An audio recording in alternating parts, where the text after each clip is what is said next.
Hello and welcome to Broadcasting Scotland's Full Scottish. My name's Corri Wilson and I'm joined today by Douglas Chapman, who's the MP for Dunfermline and West Fife, and also Dr Craig Dalzell, who's Head of Policy and Research at the Common Weal. Welcome to you both. Yeah, hello. Hello. It's good to see you. So again, we'll just probably kick off with the biggest topic in the news this week is Brexit. Now, last week we saw 2 votes in Westminster Parliament. Tuesday we had Parliament voting down Theresa May's deal with quite a significant defeat, and that was followed on Wednesday by Jeremy Corbyn's vote of no confidence, which Theresa just survived. Again, we're left in uncharted territory here, but it looks like the DUP saved Theresa's skin. Douglas, would you say that would be? Well, absolutely. I mean, that was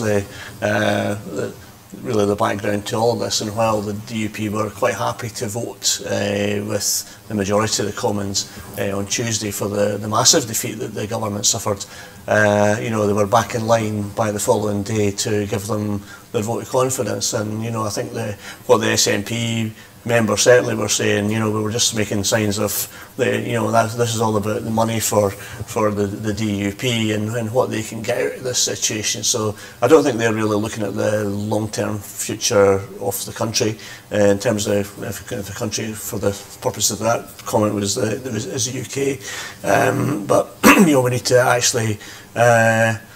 It's really difficult to call where this is going to go from here as well, and I think that's the real difficult thing, not just for MPs, but for the vast majority of members of the public. You know, I think they're just heartily disillusioned and sick of this government for a whole range of reasons, but their incompetence over Brexit has just been astounding.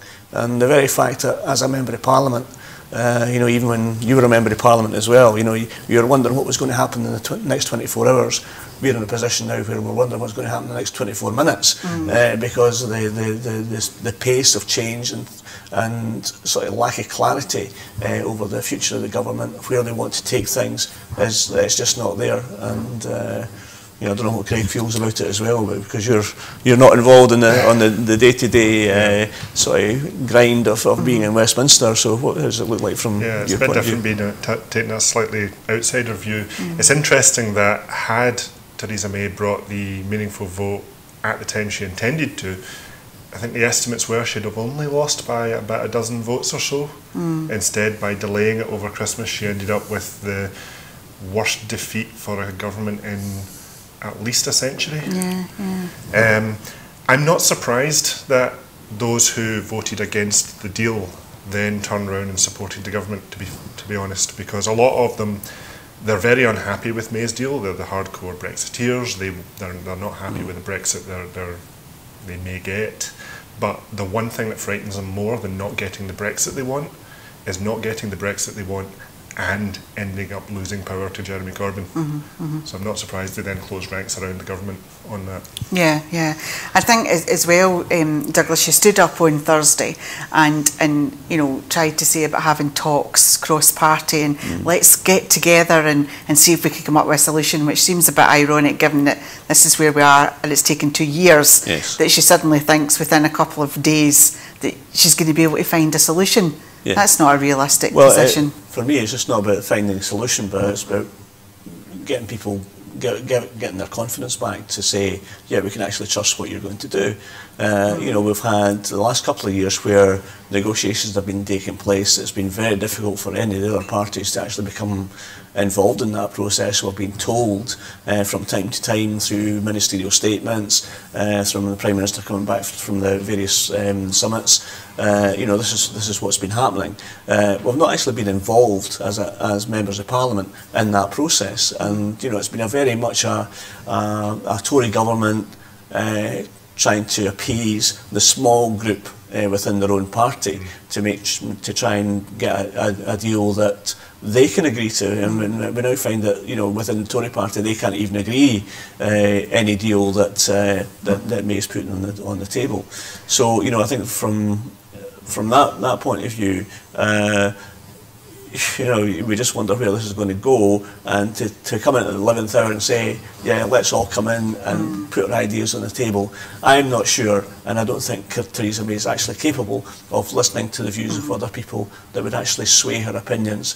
You know, we had David Mundell come out last week as well, minutes after May had said, you know, let's all work on this together type approach, and then we had David Mundell coming out and say, well, we can't give up any of our red lines. The very fact of negotiation is you've got to have a bit come and go and negotiate with the other parties. Other parties will have red lines, but where can we, on some of these difficult issues, where can we actually meet in the middle?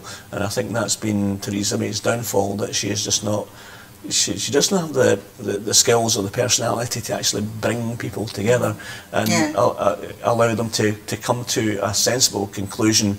That we know that deal making, not everybody's going to be absolutely 100% happy, but if you can get as close to a win-win as you possibly can, then that's where we should be aiming for. And as I say, I don't think Theresa May and her group of acolytes that surround her, I don't think they've got the skills, the self-awareness and the talent actually to bring that off. One of the things, Craig, that seems a bit strange is the media's response to this whole situation. It almost seems as if they keep the spotlight on Jeremy Corbyn and kind of ignore the fact that we've had, you know, the vote voted down, you know, by a significant amount, as you said, worst case, you know, in a decade. It seems strange that the media seem to almost concentrate on Jeremy Corbyn, and just almost let Theresa off the hook. Well, Corbyn's not exactly doing himself any favours in this regard, because he does have a fairly muddled position on, the Labour position on Brexit is fairly muddled. I was struck though that when the cross-party negotiations were sort of announced, Labour said we will not take part unless no deal is taken off the table. And May came back and said, I don't actually have the power to take no deal off the table. That's not true. David Allen Green from the Financial Times put out a really elegant solution to this. We know that the UK can unilaterally revoke Article 50. So the way to take no deal off the table is to submit a letter to the EU saying that this is the revocation of Article 50, but it is not to be opened until 1 minute before Brexit. If there is no deal agreed before then, the letter is opened and we remain. Problem is, I don't think Labour would accept that as a solution, because I don't think they're really keen on Remain either. So again, we get this impasse.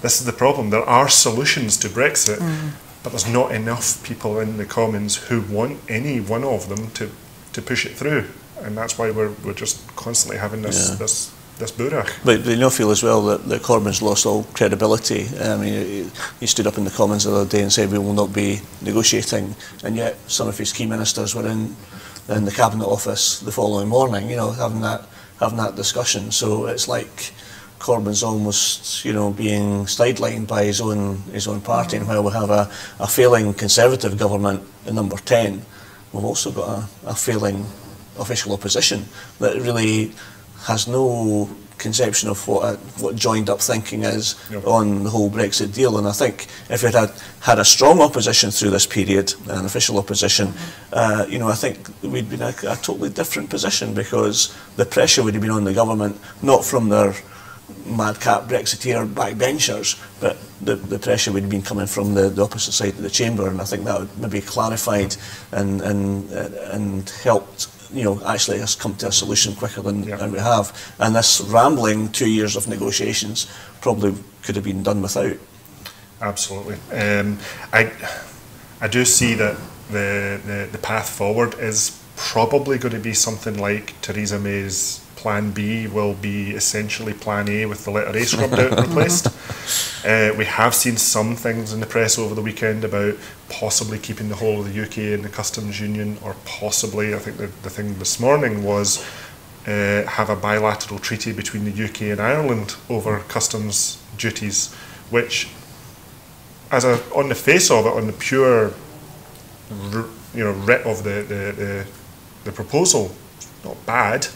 But why would Ireland give up the leverage it's had and the support it's had from the EU to accept this deal? It doesn't make sense from their point of view, so I don't think that will fly. What I would say though is when Plan B does come back, the Plan A with the letter A scrubbed out, I think there will be a lot fewer people vote against it. because again, I think the Brexiteers have shown their teeth. They've shown what they're capable of, but in the second go, I think they'll vote for May's deal because, again, they would prefer that deal to a remain. And once the UK has left the EU, even under May's deal, then they can lobby to renege on that deal or change it, or even if it takes years or decades, they can get to the position they want to be. Whereas if we end up in a remain, then, well, one of the things that came out of the court case on Article 50 was that revocation has to be sincere, which means it's a lot harder for the UK to submit another Article 50 down the line. So if we end up with a remain, if we end up back at, remaining in the EU, from the Brexiteer standpoint, they're not just back at square one, they're actually a couple of steps beyond that. It's harder for them to get back to where they are now. So I think they've shown their teeth. May will come back with that deal. I reckon there's a good chance it could pass. Right. It does feel a bit like Theresa May or whoever is just making this up as they go along. I mean, how do you think it affects the confidence of the country? The man in the street, what do they make of what on earth is going on with the government? Yeah, I mean, I just think people are just at their wits' end because they themselves can't see any solution to this. And just taking up some of the things that Craig was saying about possible solutions, we met as part of the European Affairs Committee with Barney I think it was last March, and he was quite clear. One of my questions was, that we're having difficulty getting agreement in the UK. How are things? It was a bit of a daft laddie question, I must admit. But I was asking how the negotiations continuing within the European Union between the 27 countries. And he said, well, every time we have these meetings, I go back, I explain what's happened. They sign up to what we've agreed as a 27. So there's no question of, when it comes to ratification, that the EU would split or be undecided or show any signs of weakness in terms of their overall belief in their position. So I think that's been the difficulty as well, that from day one of the negotiations, the Conservative government have been driven by division, whereas the 27 have been resolute. And I think some of the suggestions that are coming through the press that Craig was talking about, it's leaving out the fact that we've not raised any of these issues with the other 27 countries within the EU, and they can turn around and say, well, no, you've got your deal. It's either take it or leave it. We can maybe nuance some of the wording around the edges, but at the end of the day, I can't really see how the EU are going to move that far from where they are at the moment. And they see it as very much, we've been spending a couple of years on this, we need to go on with our normal business, you're becoming a bit of a sideshow, and I think the UK PLC, as it were, is totally devalued, and I think that's coming through, to go back to your original question, that's coming through to the people, and as people begin to see the economic impact of the Brexit, or not having a Brexit, then people lose their jobs, and the big announcement about Jaguar Land Rover, other sort of projects not getting funding, it's just that level of uncertainty that's within the economy will impact on people's jobs over maybe not tomorrow, but maybe next week or the week after, or the month after, over a longer period of time. And once that happens, then I think people will be exceptionally angry with the fact that they've been conned into voting for something that really doesn't do us any good whatsoever, breaks these links we've had for 40-50 years with mainland Europe, and with the economic activity that happens between all states within the EU, to give that up and lose it.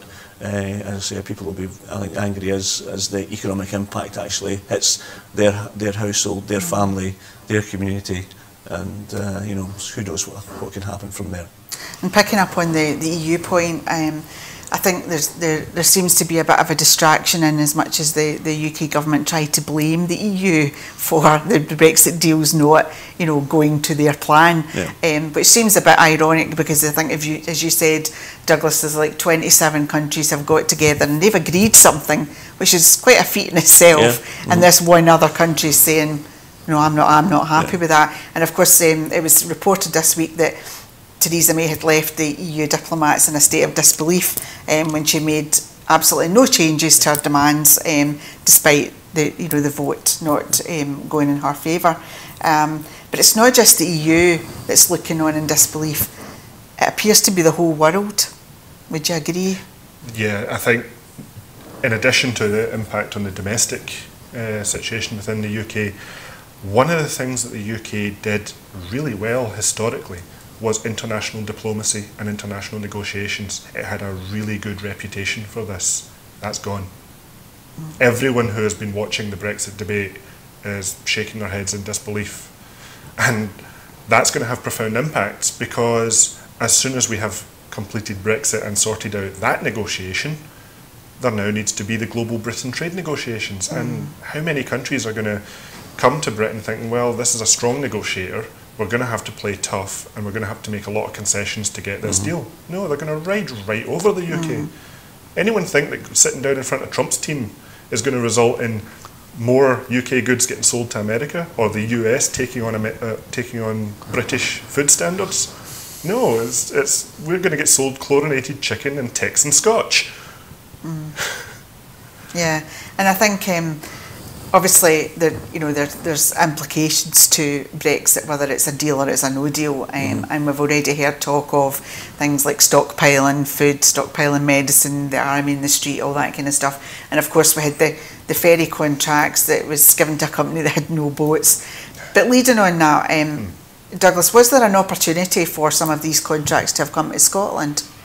Well, I'm not sure if there was, but I mean, I've been working pretty hard off late on a ferry service that, we could see maybe the possibilities of a Brexit deal coming through. We've had a ferry service going from Rosyth to Zeebrugge for a number of times. There have been a couple of operators in the past. It's never really had a business model that allowed it to be fully sustainable, but certainly the information I'm getting back from people all over Scotland is that there's a huge amount of empathy and support for such a ferry to actually to be in existence. But we need to work harder on how we actually put that deal together to make sure that it's not just something that comes along for a couple of years. We find it's not making money, then it folds. So it's about getting that sustainable ferry service put in there. And I think there's a couple of big things. I mean, I've been speaking to the Port of Zeebrugge, Port of Rosyth. We've had discussions with the Flanders government, Scottish government, and I even met with David Mundell last week. It's something that he sees as being a positive step. So it's not just a trade thing, but it's also it's a symbolic thing that we are still connected to the rest of Europe, and I think that's what people actually like about it. But what we also need to do is think about how that might affect Scotland's tourism in the future as well. We want to attract more people in. Not everybody likes to jump on a plane and maybe go to Heathrow, then their journey stops there. If we can pull people in directly from Italy, Germany, France and Spain, and they might want to bring their motorhome or their motorbike, or people have different styles of holiday now. It's not just jumping on a plane and flying to the sun and the sand. So I think there's big opportunities there. Part of the discussion with Mundell was, what happens to this contract that's been supposedly let to Seabourn, which they're based in Ramsgate, because what they were hoping was that if you have more ferries actually going, then you'll cut down on the number of road blockages and the number of trucks that are tailing back. We're talking about 10, 15 miles worth of trucks all tailed back at Dover if a no-deal Brexit went ahead. So they brought in this contract with a number of companies actually to increase the number of ferries in a no-deal situation. But if we don't get to a no-deal situation, that's £100 million that the government were going to spend on ferries, and I think it's a fair call that in terms of the Rosyth-Zeebrugge route, if you're not spending on ferries for the southeast and the south coast, then please can we have that money for Scotland, because we want to maintain our export links with Europe. We want to maintain that flow of tourists going back and forward between Scotland and in this case Zeebrugge, but obviously that opens up the whole of Europe. And you know, symbolically, I think it's a good move for Scotland to say that we want to be part of the future of Europe as well. And I think, well, it's quite easy to jump on a flight and get to somewhere. You know, I think that a ferry route is a different symbolic kettle of fish, if you like, and the very fact that you can start your holiday in Rosyth and suddenly you wake up the following morning and you're in the heart of Europe. I think that's a great prospect for the people of Scotland, and maybe we need independence to get there, but nevertheless, I'm pushing the case as hard as I can on that at the moment. But you know, I think it comes back to the point about this sense of chaos around the government just now as well.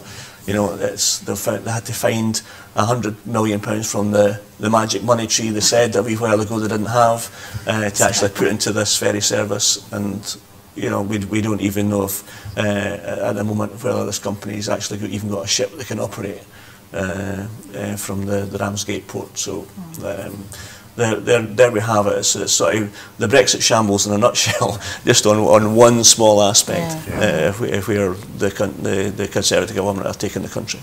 And obviously, Nicola Sturgeon's been very clear that, you know, she's trying to fight to stay in the single market and the customs union. So what would need to happen to make that scenario a reality? What are the Scottish Government's hands tied, and you know, what part would Westminster have to play in that? How, and I know you touched on independence, but what would need to happen to make that a reality of our, you know, the ports opening up in Scotland to Europe? Well, again, I think it's from where I'm sitting just now. We are. I've got people who are industry experts, for example, who have been attracted in by the campaign. Everybody I've spoken to, all the people I mentioned before, all the ports, the various governments, they all see a link with, direct link with Europe by sea being totally feasible, and they support it.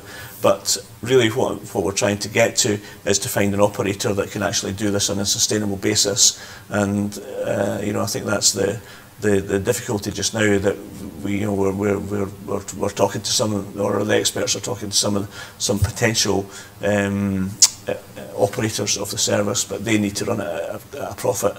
It can't just be run on a wing and a prayer, and that's where we are just now. But on the wider government issue as well, you know, just to remind viewers as well that it was almost like 2 years ago to this month, I think it was, that the Scottish Government produced their document on how to take forward negotiations, what the priorities might be for Scotland. And as we all know, that document was taken by number 10. It's probably still sitting on quite a high shelf on the number 10 bookcase, gathering a bit of dust at the moment. But I think if Theresa May had gone to that in the early days of the negotiations and actually thought, well, what does Ireland, Wales, Scotland, Gibraltar, what did they actually need out of this negotiation? Then the answers were actually in the book that the Scottish Government, the booklet the Scottish Government produced.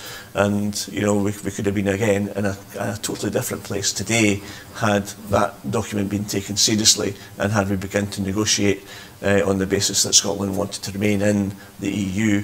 And you know, as I said, it's water under the bridge, I know, but you know, you look back with a wee bit disappointment to think that May could have handled this totally differently, and just didn't have the skill, talent to do it. Yeah. Has the Common Weal, Craig, looked at any of these issues? Have they had any thoughts on? We haven't published anything on this in any great detail yet, but we do see that there are sort of 3 levels to this particular problem in the ferries. You've got the no deal, the emergency sort of patch jobs that Westminster's kind of doing right now. You've got the sort of short to medium term projects that you've been looking at, trying to get these ferry routes open. But there's also maybe time to start discussing a wider vision, a more long range vision. For example, independent Scotland in the EU, in the single market and the customs union, could be building trade links with Ireland and with the continent. Essentially bypassing England, you know, with it being outside both the single market and the customs union. So you could have supply chains moving parts and components and manufacturing in Scotland for Ireland and for the rest of Europe, you can be building more tourist routes. As Scotland becomes more of a zero carbon nation, as the climate change priorities start ramping up, air travel is going to become less attractive. So more travel by ferries, especially electric, hydrogen-powered ferries, could become more important. Yeah. So we need the infrastructure for that. Also, as climate change kicks in, we're going to see more transport across the top of the world, across the Arctic, as the Arctic ice sheets retreat. And if I remember right, if you take a ferry from Beijing to Europe over the top, you cut about 40% of the time rather than going round through the Suez Canal, which is a major trade bottleneck as well. So potentially, you could have a major cargo port in the north of Scotland, up in Caithness, to handle traffic coming from all over the world. Scotland could become a global maritime transport hub. But these are the kind of visions that do take a lot of planning. The Scottish Government really should be looking at this now for the next 10, 20, 30 years and start giving a vision for people to think about, talk about and vote for. Yeah. I mean, I think, to be fair, I think the Scottish Government have done a fair bit, and Nicola Sturgeon's been fairly high profile in terms of her discussions with other Arctic nations and Nordic nations. So, I think that's fairly well up the agenda. I actually met with some Faroese members of Parliament last week, and they were talking about a new ferry service they were working on between the Faroes and Scrapster, I think it was, which was mainly about the fishing industry and things like that, bringing fish into northern Scotland. But nevertheless, I think for example, if we could trigger the Recycled Brigo ferry, I think once people see how successful that can be, I think it sort of changes your mindset. And we've spent far too much time as well probably looking south, and as Craig suggests, we should be spending a bit more time looking north to see where the opportunities lie. And it's not just about trade through the Arctic and the sort of an unfortunate consequence of global warming, but nevertheless, it's the ice is breaking up and is open for longer periods during the summer months, and that can become a trade route. But it's also for a lot more people that are interested in, like, cruise holidays, for example, to the north. But how do we actually, in terms of what Scotland's position in this, and can we provide, for example, the sort of health and safety aspects of taking a few thousand people in a ship beyond the Arctic Circle? What kind of problems does that give? If you had to rescue all these people as quickly as possible. So I think there's all these different things that we need to be thinking about, and the opportunities that are there for Scotland to actually be maybe more at the hub of in a Northern European hub sense, rather than thinking about the hub of Europe being like central Germany or something like that. I think we need to think of ourselves as a medium-sized European country that has got a finger in both pies. We need to think about our mainland Europe connections, but also there's a huge area to the north that one, we need to try and defend, but also we can use it to grow our own trade and think differently about the kind of world that we inhabit.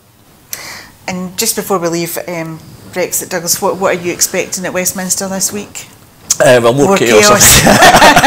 I just heard sort of Ian, our leader, on TV before I came in, and I think at the moment they're still struggling to work out what the business might look like in the next 24 hours, 48 hours, and the rest of the week.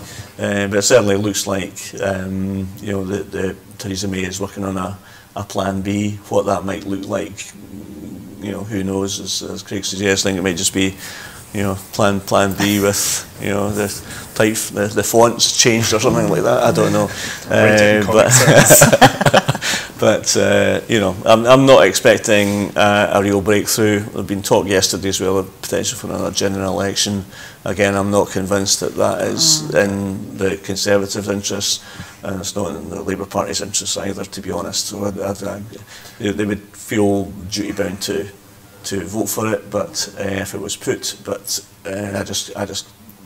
I can't see anybody winning out of this, and I think maybe with the exception of the SNP, it must be said, I think we would certainly take the Labour members of Parliament out in Scotland. I think maybe with the exception of Ian Murray, but I think it's just another joyful week in the Palace of Fun for next week. And I'm laughing, but it's so serious. I've never known the country to be in such a state of flux, and what the solutions are. We'll work out on a daily basis. I think that's the way it's going. On a daily basis. Yeah, the general election point kind of picks up with what you said earlier, Craig, wasn't it? Yeah, I don't think we'll see a general election, at least before Brexit, basically because I don't believe that anybody, not Corbyn, not Boris Johnson, actually in their heart wants to be PM on B-Day. The day after, maybe, but not before. Not before. So we'll leave Brexit, but we're kind of sticking with Westminster a wee bit, and we heard this week that on Monday night it was slipped out that they were changing the rules and regulations around pension. So from the 15th of May, new pensioners whose partners are younger than the state retirement age can no longer claim pension credit. Now that means that currently a couple receiving pension credit get £255.25 a week. When they're on universal credit, it's £114.81 a week. Now, and the Age UK have actually described this as a stealth cut, and they say they've highlighted the potential devastating effects on health and well-being. You would think this government would learn its lessons in terms of the austerity they've already brought out, the universal credit. They've halted it themselves to review, but this is really going to hit pensioners hard. What are your thoughts on? Well, this also ties into the plight of the WASPI group, because this will affect couples where perhaps the woman is no longer of retirement age because of the changes to retirement age. People who have spent decades planning their finances, to suddenly have it pulled away from them like that is devastating. And universal credit is, quite frankly, a humanitarian disaster. It has been pulled up by the UN on multiple occasions as causing severe harm. I think certainly internationally our pension record is not that great, and of course this is just going to make matters worse for people, and it does kind of make you wonder how far they're going to go in terms of plunging people into poverty. And as you said, Craig, people have planned for their pension, they've planned for their retirement, they're thinking, that's it, I've done my work in life, I should be able to look forward to life. But if they're going to be massively impacted by a shortage of money, which then means there's less money going into the economy, and it used to be that people who retired spent that money, they would go on holidays or they would buy things, they had much more leisure time. This is not going to be the case. It's just more poverty. You wonder why the high street is failing. It's because nobody has any money to shop. People are paying either their rent or their mortgage, they're paying their utility bill, might be paying childcare if they're a bit younger, it's not so much in the pension age, but after that, and then your absolutely bare essential food, after that you've got no money to spend on anything else, so it's no wonder the economy's faltering. It turns out when you give people money, they spend it, as you say, and that keeps everything going. And obviously, Douglas, from your point of view, in 2014, part of the Better Together campaign was about voting no to protect your pension. That just seems a wee bit ironic now. Well, it seems like a downright lie, doesn't it? But I think the other thing as well is just the sheer sleekness of the fact that this was a really busy week at Westminster with lots of distractions, and this has slipped out on at midnight on a Monday night, and you just think, well, it's clearly a time for the government to release all this bad news when they've got the chance to do it, but I just really feel for people who are, again, as Craig said, had made plans on the basis that certain guarantees were in place, or what we thought would be guarantees in place, and these have just gone by the wayside at a stroke of a pen.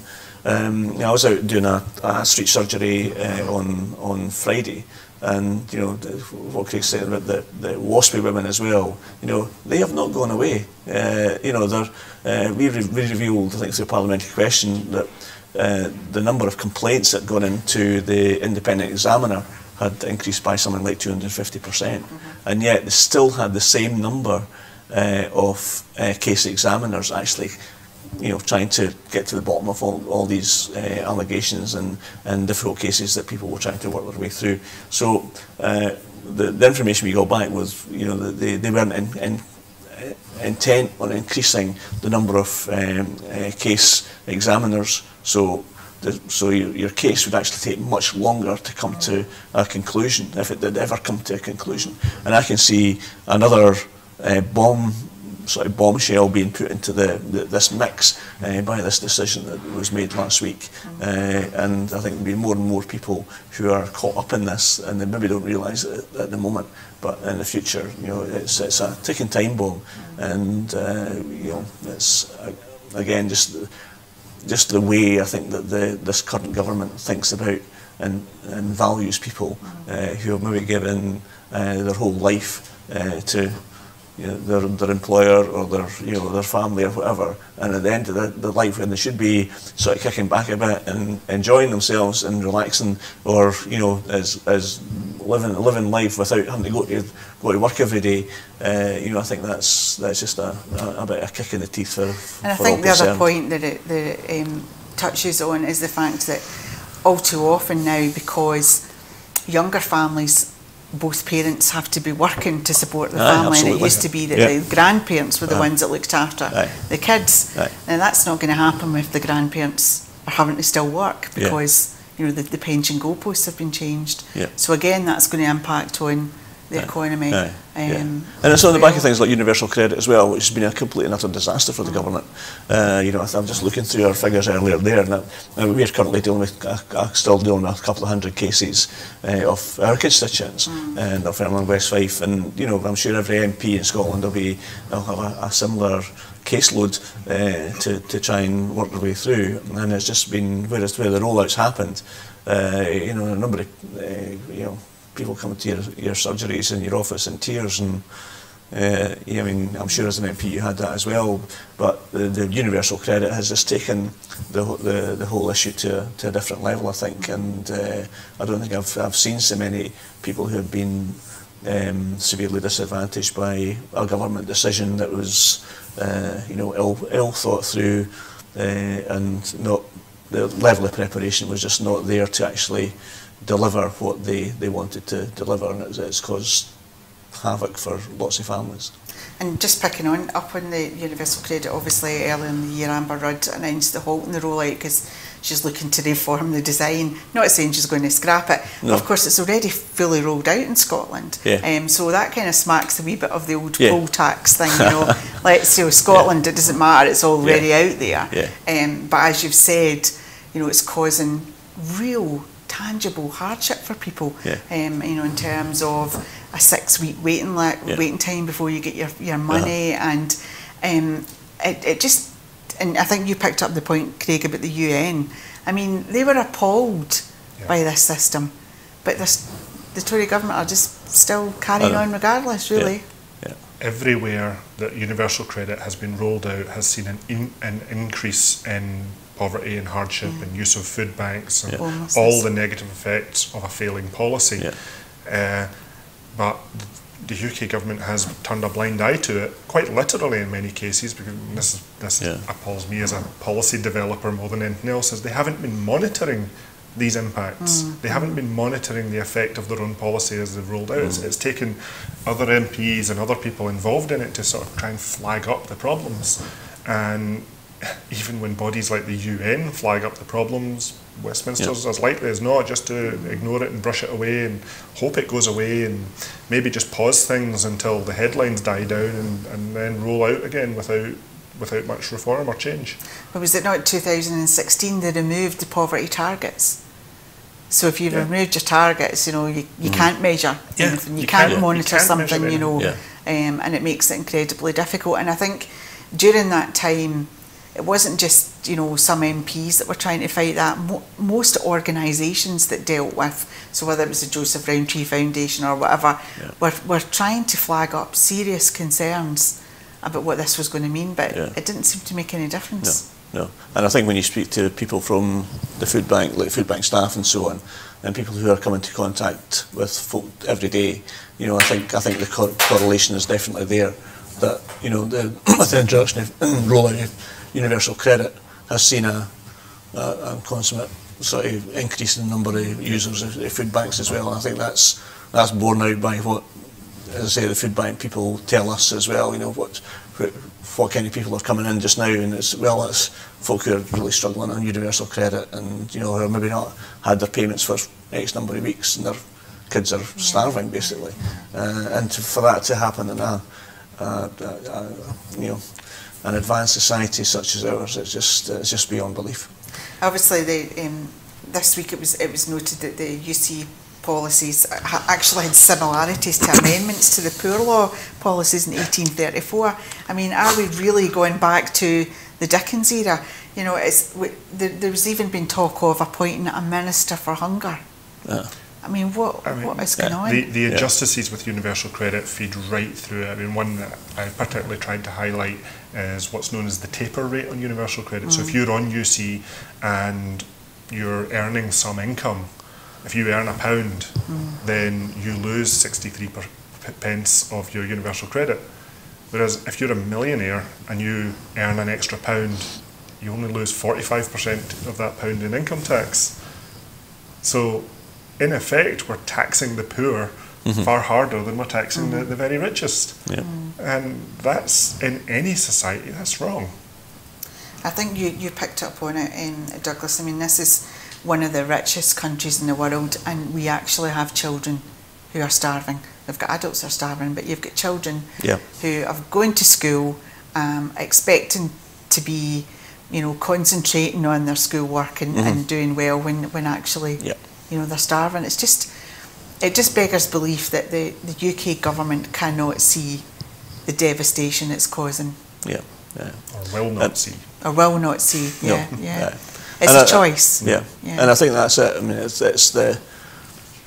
I just feel that Conservatives in general tend to be quite distant from these issues, and you know, I remember going back to when I was first elected, and I read an article by an MP in the House magazine, and he said, I've had a wonderful weekend, I had a barbecue on my lawn, and I spent the rest of the weekend going around some of the magnificent manor houses in my constituency. And you think, you know, that's where their heads are. It's not about, you know, trying to look at the things that are not working in society and try to put them right. It's about, you know, it's very self-centred, it's very sort of greed-based view of the world, and I know that certainly if we had our way, probably in independent Scotland want to sort of turn that on its head, but maybe that will come sooner rather than later. So you think that they're sort of in their own bubble and they're not exposed well, to... Westminster's in its own bubble, and sort of every sort of parliament supposed it's in its own bubble. But nevertheless, it's, you know, I think Westminster in particular tends to attract people who you know, come from a certain background, and when you've got that sort of adjacent to the House of Lords, who are people who come from a certain background, you know, it creates its own momentum around that. And, you know, I think that's that distancing from the people who actually vote for you is something that I think is, from an SNP Member of Parliament's point of view, I think it's something that we take very seriously. We try and keep as grounded as we possibly can with the communities we represent. And I think that goes for all of us. But it's a different ball game once you get through the doors of Westminster, because the view and the attitude is quite different. And something as a relatively new MP, it's something that really shocked me when I was first elected, because like most people in Scotland, you just don't, you just take it for granted that we're all Joe Thompson's bairns, and if you see somebody in difficulty, then you wouldn't naturally want to help them. It seems to be quite the opposite in Westminster. Yeah. So I just want to touch on the Tory backlash from the First Minister attending Westminster last week. Apparently they were outraged that she was down there. Shocking. Now, I don't remember the same outrage when Ruth Davison visited Parliament, but I mean, she is the leader of the third largest party in Westminster. She's also the First Minister of a devolved Parliament. Surely she was entitled to be down there. Yes, absolutely. It goes without saying that for all the reasons you've given. But it was quite interesting actually, just walking through as the 35 MPs along with Nicola, and it was quite interesting just to see the number of people who were there just as visiting, as members of the public as they can do, and they would come up and they would want a picture taken and want to shake her hand, they'd want to have a word about the issues of the day, and you just think, well, I just can't imagine for 1 minute Theresa May being able to engage with people on that level. It was just so relaxed and normal, and as if you were just walking along the high street, and meeting folk. I thought in that split second, when all these meetings were taking place and discussions were, conversations were happening, you just think, well, that is the difference. That's you'd never get Theresa May sort of being able to do that with the normal punter, the normal person in the street, and I think it speaks volumes that she's able to do that. But it's also about, as you say, she's got an absolute right to be there. I think it plays into the fact that Scotland has not been respected through this process, and the very fact that they think the First Minister of Scotland has no place in their Parliament, and in the influence that she can have in the future of the country as the UK, then again, that just speaks volumes for how people see Scotland, how they see our Parliament, and how they see our First Minister. Yeah, and sticking with London, obviously in recent weeks we've witnessed the fascist right-wing demos in London, and this week unfortunately we saw English fascism coming to Scotland to disrupt a parliamentarian going about his constituency business, and Stuart MacDonald MP was targeted while holding his surgery. Obviously a frightening situation for Stuart, his staff and the library staff, and any constituents that were in attendance. This scenario kind of was a chilling reminder of the Joe Cox incident. It almost feels like it's become the norm for parliamentarians and elected representatives to become abused. What has that been feeling like down there, Douglas? Yeah, I mean, I think when I heard about it on Friday, it was it's obviously been a really difficult situation for Stuart to deal with, but I'm glad that he's perfectly safe, and I'm sure he'll bounce back from anything that comes his way. But I think it's just that rise in sort of people with really outlandish fascist views.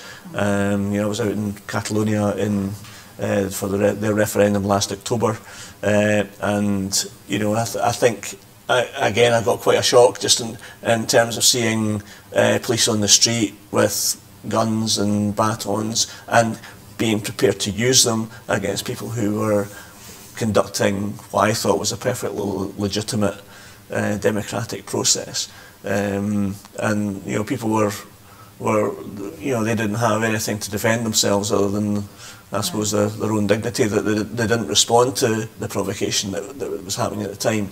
But if that's the way that things are going, then I think it's really, really serious for the future generations as well. And I think we should take every opportunity to call people like that out, as Stuart did in the first place, and that's why he was targeted.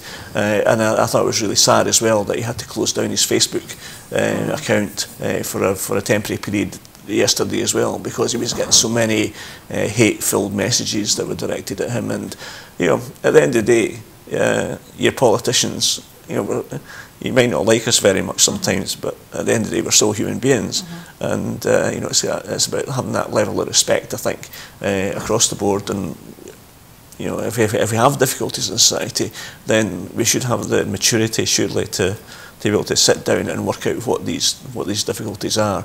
And it might be that it doesn't always suit anyone's particular agenda, but it's something we need to work harder at and make sure that the future of democracy is safe. Never mind the safety of individuals who are at the core of that.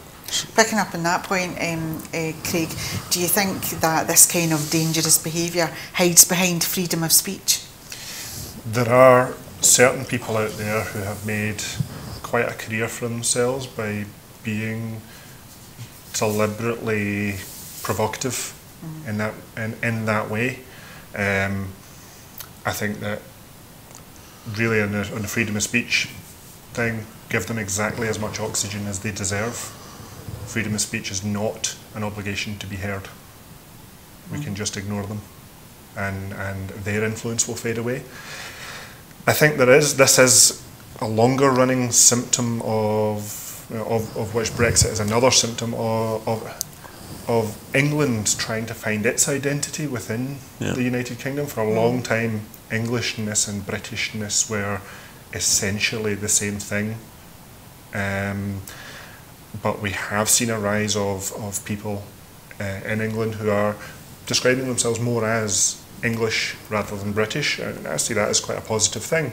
And I see this whole thing as potentially quite a positive thing. England can find its identity, and hopefully it will emerge with a kind of civic nationalism along the lines that Scotland has developed, and that will mean rejecting these fascist fringe elements, which will probably always exist in some form because there are always people of that view. But as you say, just marginalise them, don't platform them, don't give them the air that they crave, and their influence can't spread.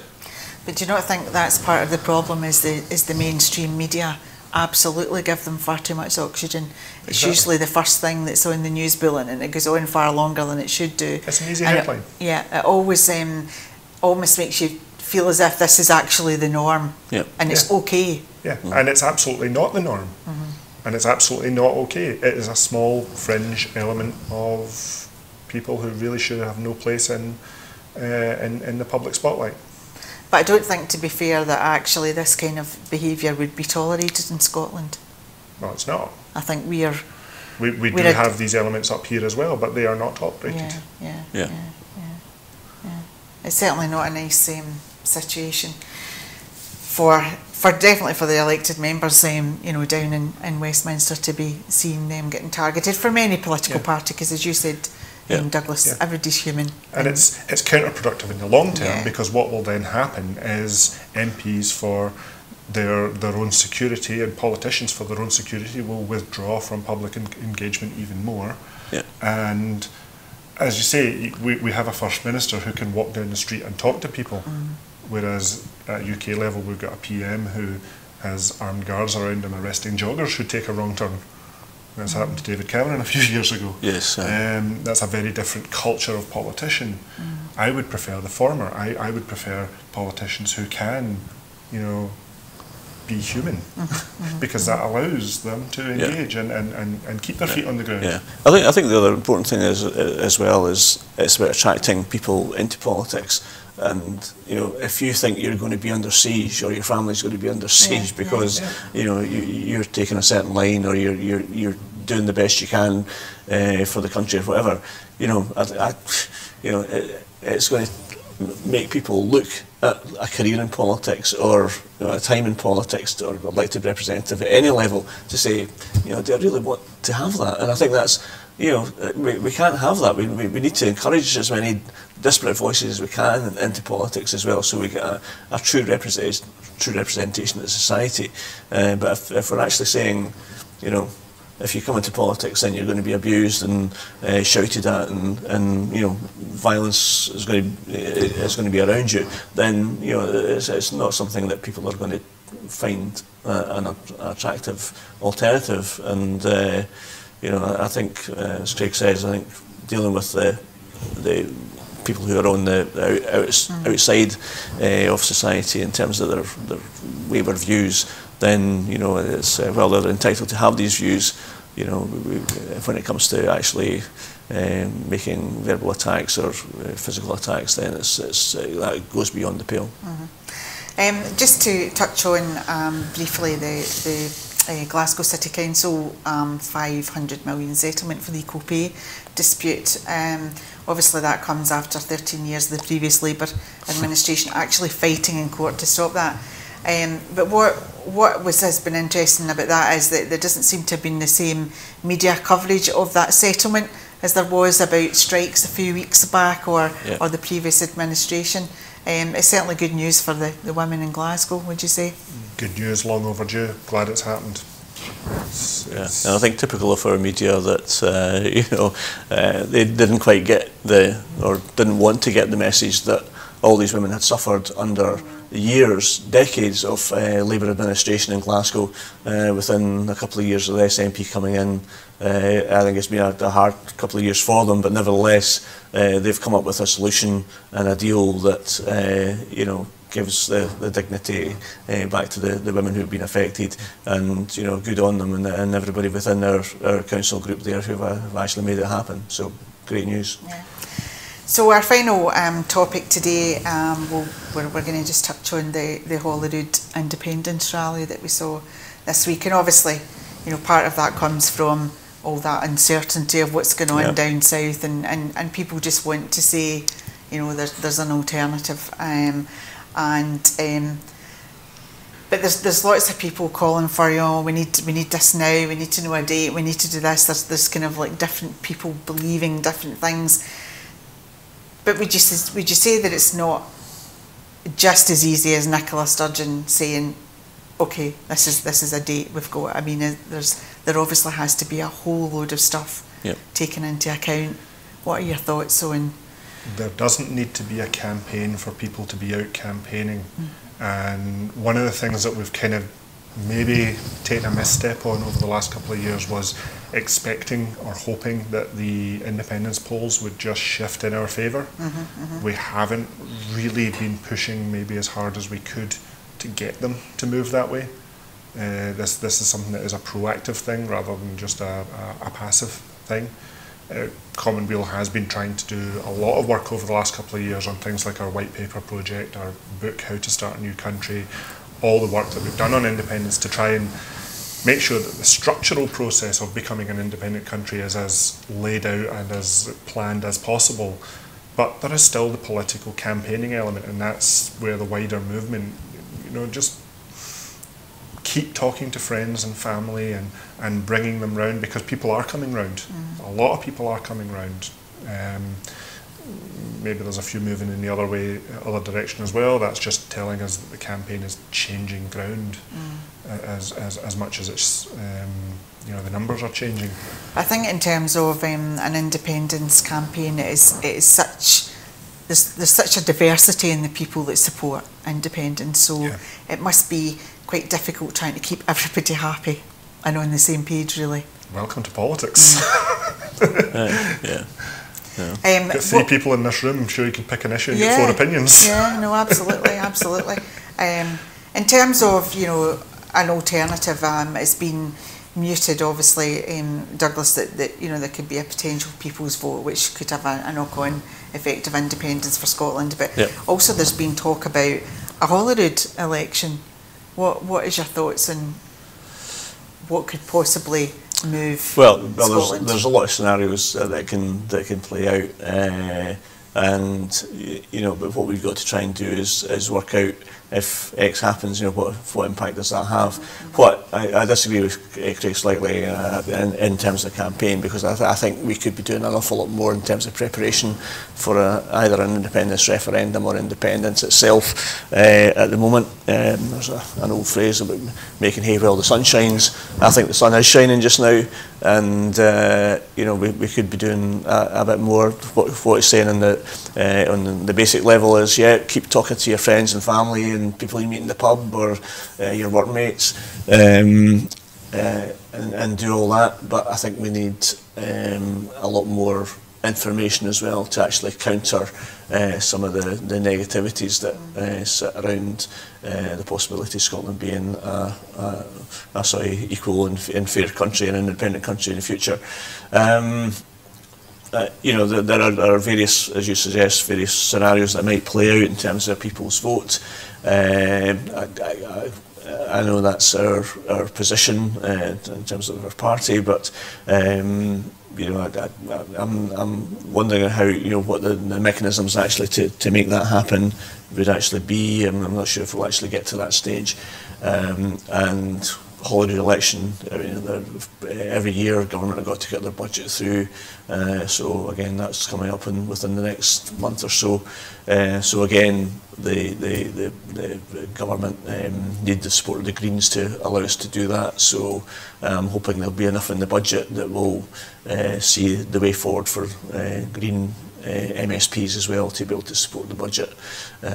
But you know, I'm sure there's a lot of horse trading going on as we speak. But nevertheless, again, it's something that you know, if we're going to pursue independence and do it seriously, then you know, at the moment SNP is the only vehicle in Parliament that can actually guarantee a referendum, I think, in the future. So it's about keeping SNP in power until the next proper election in 2021. Briefly, Craig, obviously timing's critical, so would you like to see this called before Brexit or after Brexit? Well, I don't think there's time for a referendum before Brexit now. I think that's been clear for a year or so. I think if we are going to get one that is trying to keep continuity for Scottish membership of the EU, then it has to happen before the end of the transition period, if there is one, if there's a deal.